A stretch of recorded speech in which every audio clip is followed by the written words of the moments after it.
But the world is facing the fact that some people, some Muslims, look into the Quran and they see the justification for war against the West, holy war, for suicide bombing, for killing 3,000 people in the United States.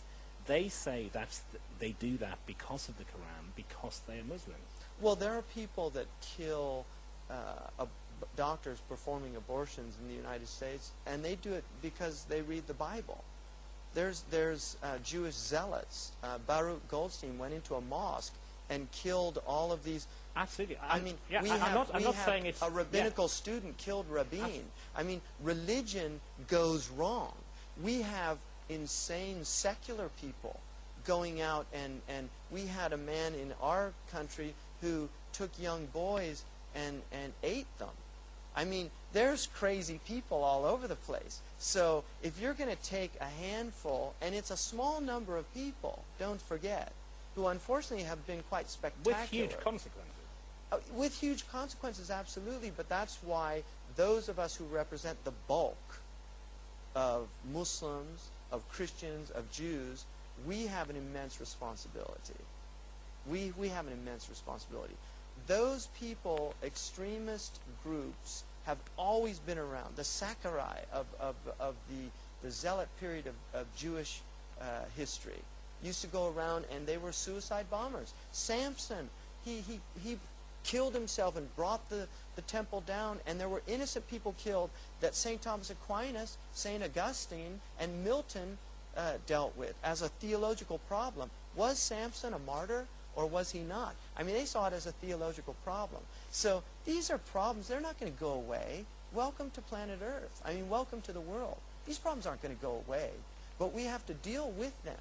But I think to taint an entire religion that represents a world civilization because of the actions of small people, and 3,000 people is, I don't want to get into numbers, but I mean, if you look at how many people were killed in the name of secularism in the 20th century, 187 million people. So we have problems with ideology. Oh yeah, but I accept, but what happens when these things happen?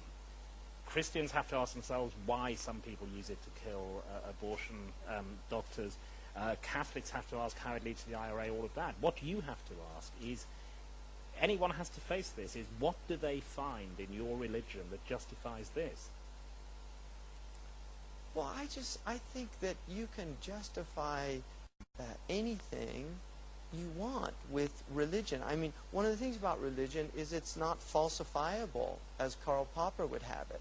I mean, there's interpretive ways that we can look at religion always. The Quran says in a verse, kill the polytheists wherever you find them. I mean, that's in the Quran. Well, it's in the Bible as well. The Old Testament says when you go into a village, don't leave anything breathing, not even animals. I mean, that's in the Old Testament. Jesus said, I haven't come to bring peace, I've come to bring war. He said, if you don't have a sword, then sell your garment and buy a sword. I mean, Jesus said, I came to separate father from son. So I can take those and I can say, well, I can't talk to my father. Jesus said, let the dead bury the dead. So I don't go to my parents' funeral. So we have many ways of reading Scripture. But that is why you have a normative scholastic tradition in Islam. In Judaism, you have rabbis. And none of these people that are interpreting the Quran this way, they don't have ulama that are at any serious level. And I think with the exception, I would say that the suicide bombing is a real problem. I find that that is a deeply rooted problem. I cannot for the life of me understand, and I have been in debates with people that I would consider scholars. I've been in debates with them about the issue, and I can't for the life of me understand how some of the Muslim scholars have validated that act. They would say that's because you're a Californian liberal by birth and tradition. But they would say that you cannot understand not true. The economic and political desperation that would lead. That's what they would say, isn't it? No, it's not what they would say, because there are many Muslim scholars. For instance, Saudi Arabia, that's always brought out as, the bad and evil guy. Their ulama have consistently issued fatwas over the years, since the first suicide bombings, that it is absolutely prohibited in the religion of Islam. And that has not been their state official position. It is their state official position, but it's not because of that. They have had scholars within their own tradition that completely reject the concept of suicide and of murdering women and children and non-combatants. And there are many scholars, my own teacher, my first and primary teacher, was against suicide bombing. So there are certain scholars that have sanctioned that, and I can't for the life of me see how they've done that. But it's not because I'm progressive and from California. It's because I've studied the Islamic tradition, and I have come to my own conclusions about that. I mean, it's not helping Islam. It's not helping the Palestinians. It's not helping anybody. It's harming the religion of Islam.